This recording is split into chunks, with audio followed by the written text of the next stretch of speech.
दोस्तों, ये कहानी एक तलाकशुदा जोड़े की है। वो फिर किस तरह से एक हो जाते हैं, तो चलो कहानी शुरू करते हैं।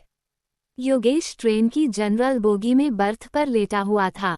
गाड़ी स्टेशन पर रुकी और फिर वापस चल पड़ी। तभी अचानक उसकी नज़र अपनी तलाकशुदा पत्नी रागिनी पर पड़ी। 6 साल बाद उसने उसे देखा था। रागिनी सामने वाली सीट पर बैठी थी। वह कमजोर और थकी थकी लग रही थी। उसकी सादी सी साड़ी, बिना बिंदी और मंगलसूत्र के, ये बताने के लिए काफी थी कि उसने अभी तक दूसरा विवाह नहीं किया। योगेश के मन में सवाल उठा, क्या वह अब भी अकेली है, ठीक उसी तरह जैसे वह खुद।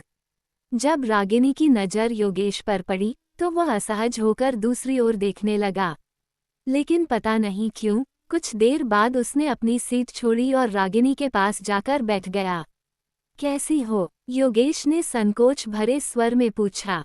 रागिनी खिड़की की ओर देखते हुए बोली, ठीक हूँ, और आप? मैं भी ठीक हूँ, कानपुर जा रहा हूँ। त्योहार के कारण रिजर्वेशन नहीं मिला, इसलिए जनरल बोगी में आना पड़ा। तुम? मैं भी कानपुर जा रही हूँ। माँ बीमार है, भैया के पास रह रही हैं। उनसे मिलने जा रही हूँ, रागिनी ने धीमे स्वर में कहा। दोनों के बीच चुप्पी छा गई। फिर अचानक योगेश ने सवाल किया, एक बात पूछूं? रागिनी ने आंखों से इशारा किया। अभी तक शादी क्यों नहीं की? वह चुप रही, लेकिन थोड़ी देर बाद उसने पूछा, आपने की है? योगेश ने सिर हिलाकर ना में जवाब दिया। कुल्फी बेचने वाला डिब्बे में आया तो योगेश ने रागिनी से खाने का आग्रह किया। वह मुस्कुराए और थोड़ी झिझक के बाद बोली, एक शर्त पर खाऊंगी, पैसे मैं दूंगी। रागिनी ने 2 कुल्फियां खरीदी और खाने लगी।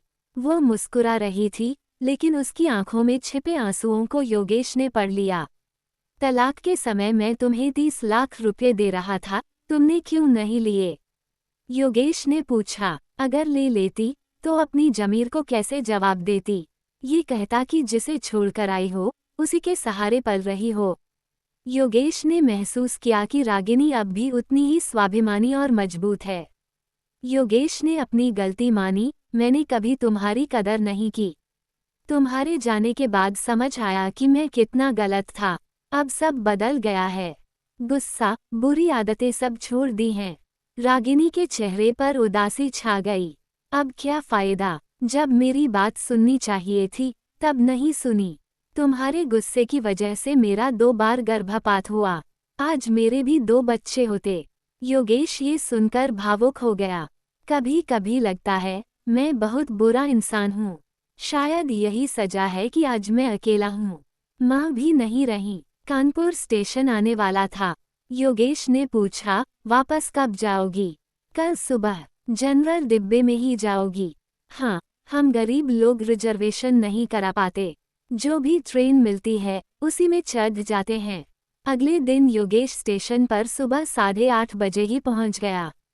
रागिनी 10 बजे आई। वो नई साड़ी में सुंदर लग रही थी।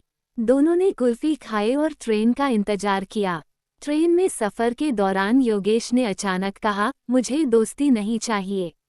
मुझे तुम चाहिए, हमेशा के लिए, मेरे साथ हंसने और रोने के लिए। रागिनी हैरान होकर उसकी ओर देखती रही। मैं जानता हूँ, मैंने तुम्हारी कदर नहीं की, लेकिन अब सब कुछ ठीक करना चाहता हूँ। प्लीज़ मुझे माफ़ कर दो। लौट आओ। रागिनी की आंखों में आंसू थे। उसने कहा, मैंने कल ही सोच लिया था। अब अकेले चलने के दिन खत्म हो गए। तुम्हारा इंतजार था। ये सुनकर योगेश ने उसके आंसुओं को बहने दिया। ट्रेन आगे बढ़ गई। रागिनी अब योगेश के कंधे पर सिर रखे मुस्कुरा रही थी। 6 साल की दूरी मिट चुकी थी। जिंदगी का नया सफर शुरू हो गया था।